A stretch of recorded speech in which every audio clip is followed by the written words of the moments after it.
ॐ अथ दिव्याप्रादक्षमापनस्तोत्रम् नामन्त्रं नो यन्त्रं तदपि च न जाने स्तुतिमहो न चावाहनं ध्यानं तदपि च न जाने स्तुतिकथा न जाने मुद्रास्ते तदपि च न जाने विलपनं परं जाने माता स्वदनुसरणं क्लेशहरणं विधेरज्ञानेन द्रविणविहरेणालसतया विधेयाशक्य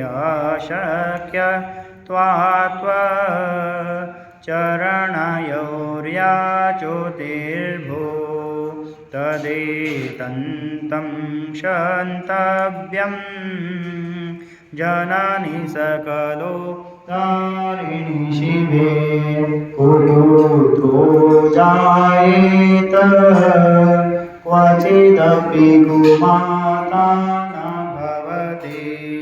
पृथिव्यां पुत्रास्ते जननि बहवः सन्ति सरला परं तेषां मध्ये विरलतरलोऽहं तव सुतः मदीयोऽयं त्यागः समुचितमिदं नो तव शिवे कुपुत्रो जायेत क्वचिदपि कुमाता न भवति जगन्मातर्मातस्तव चरणसेवा न रचिता न वा दत्तं देवी द्रविणमपि भूयस्तव मया तथापि त्वं स्नेहं मयि निरुपमं यत् प्रकुरुषे कुपुत्रो जायेत क्वचिदपि कुमाता न भवति परित्यक्ता देवा विविधविधसे वाकुलतया मया पञ्चाशीतेरधिकमपनीते तु वयसि इदानीं चेन्मातस्तव यदि कृपा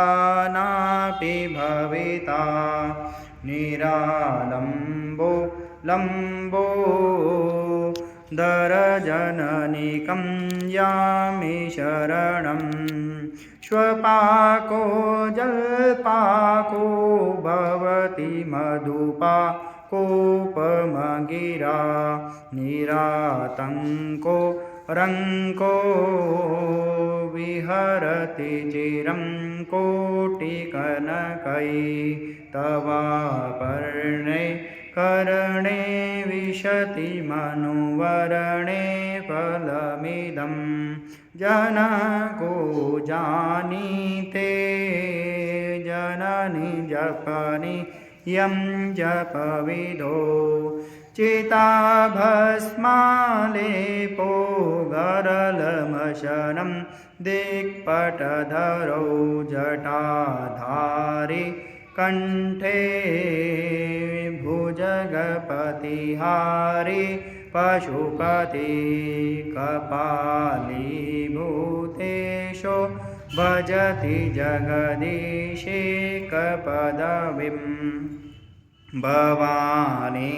त्वत्पाणिग्रहणपरिपाटे फलमिदं न मोक्षस्याकाङ्क्षा भवविभववाञ्छापि च न मे न विज्ञाना पेक्षा शशिमुखे सुखे छापि न पुनः अतस्त्वां संयाचे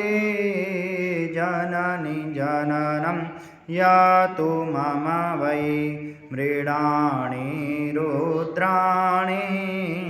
शिव शिव भवानीति जपतः नराधितांसि विविधाना विविधोपचारे किं रूक्षचिन्तनपर्णेन कृतं वचोभिः श्यामे तदेव यदि किञ्चन मय्यनाथे दत्से कृपाणोचितं परमं तवैव आपत्सुमग्नं स्मरणं त्वदीयं करोमि दुर्गे करुणार्णवेछि नैते छठत्वं मम भावयेथा क्षुधादिशर्ता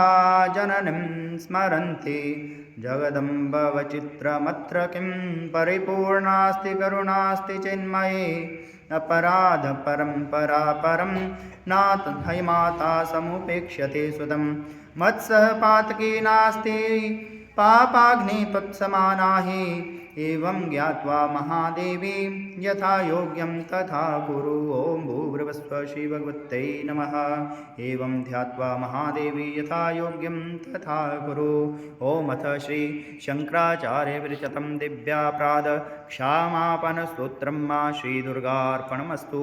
ॐ भूर्भुवस्सुः श्रीभगवत्यै त्रिगुणात्मका दुर्गा दिव्यै नमो नमः।